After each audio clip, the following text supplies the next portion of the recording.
Hey buddies, welcome to AmassGames. My name is Simon. To bring out a setup plan review of the game Mandragora. This is by Studio H and Hachette Games. It's by Bruno Cathala as a designer and Florian Strix. Okay, so in this particular game, it is Black Magic Friday. You might have seen my unboxing teaser trailer preview overview video, which was featured last weekend. Of course, that was a Black Magic Friday weekend, so to speak. Okay, so in this particular game, we are sorcerers. Yes, all players are no sorcerers. I've added some baggies just to separate things up depending on player count. And now I'm going to take out everything out of this kind of sleeved box. It is a 2 to 4 player game. It takes about 20-30 minutes. Basically, the game ends or triggers towards the end when the deck of cards runs out. So in this game, we are looking to create spells. To create spells, you're going to need potions. You are going to need ingredients. You're going to need spell books. So firstly, what you're going to do is take these tiles. There are 10 of them.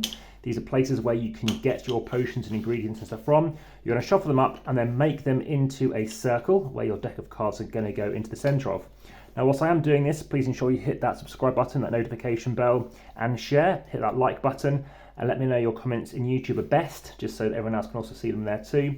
And this will be going in the unboxing teaser trailer video. That last one went in there. This is also going in the how to set up plan review video, the family weight playlist, the AmassGames playlist, amongst any others. So here we are, let's set up. Now you flip everything over, and it's going to be determining, because it's random, where we're going to have some face up cards and some face down cards. Now, 7 of these are face up because they happen to have it's daylight, whereas face down ones are where it is nighttime. So that's what that represents.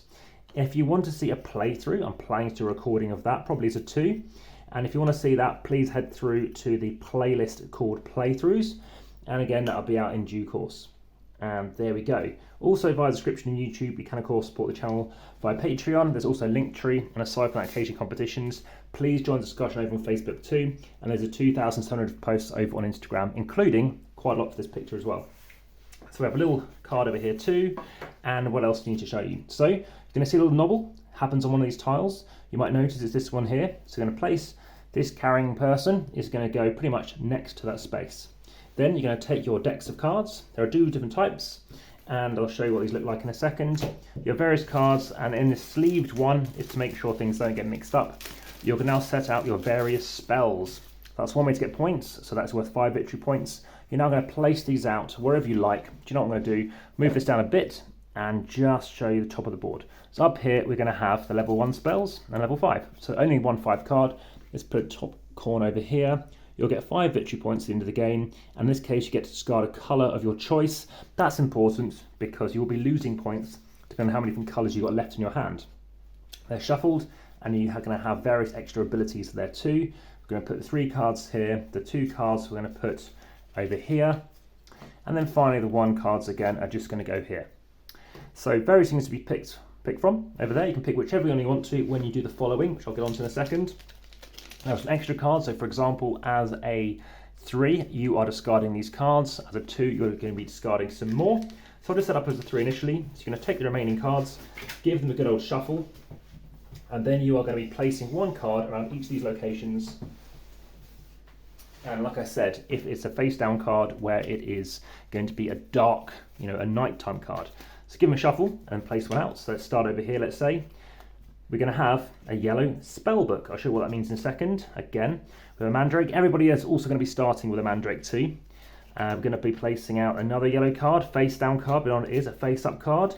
So we have a cursed scroll. Talked about that in a second. Basically, you're losing 2 points if you've got the most. This has only got 1 on it, but some of them have got 2.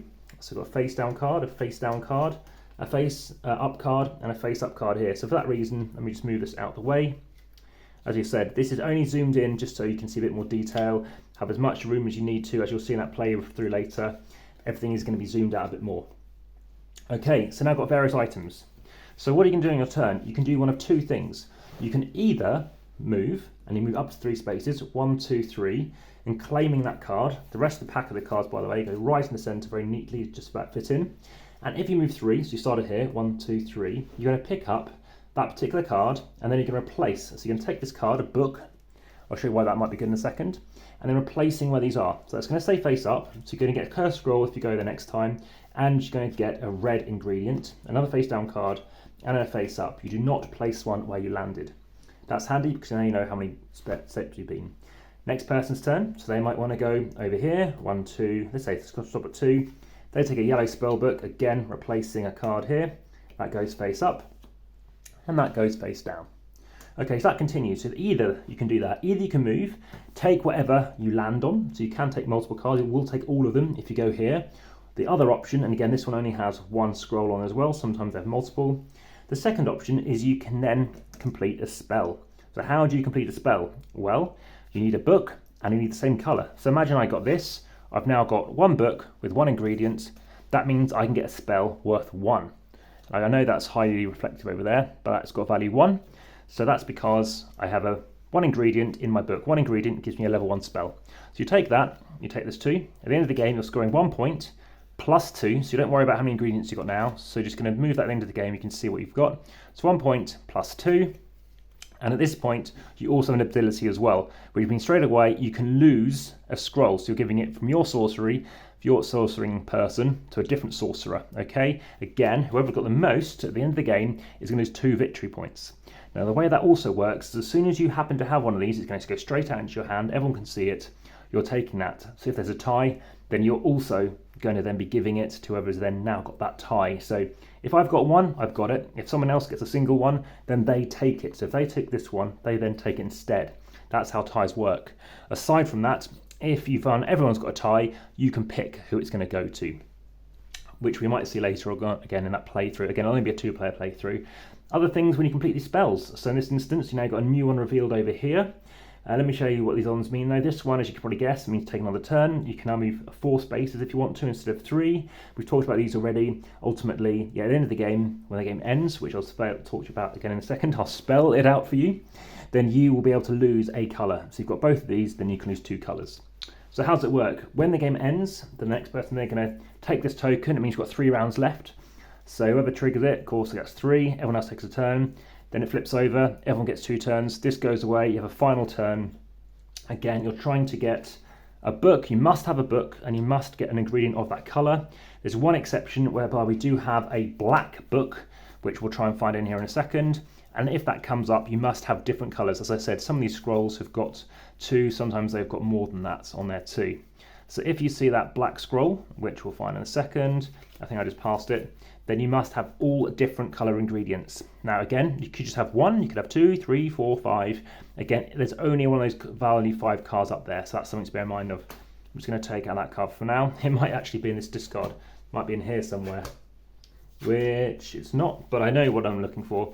So basically the black book is a 1 value book, and ultimately, like I said, you're using different value cards.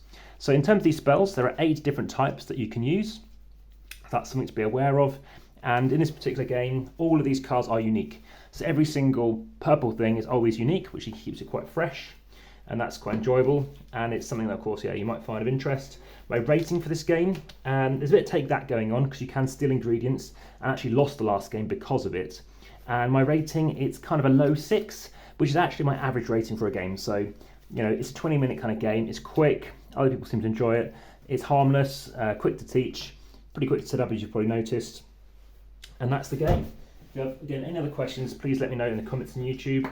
And again, try and find what on earth that, that card went relating to that level 1 black magic card, which I definitely have seen, but for some reason it's disappearing. So let's do one more quick check through here.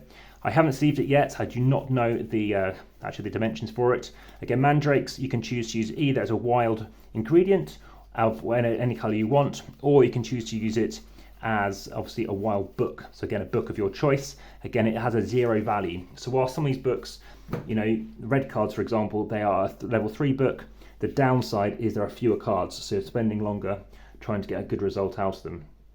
So there you go, that's everything in there. No idea where the other card's gone, but it is visible on YouTube. So yeah, check out my Instagram feed and maybe it's still on the floor. But for now, like I said, back to the table.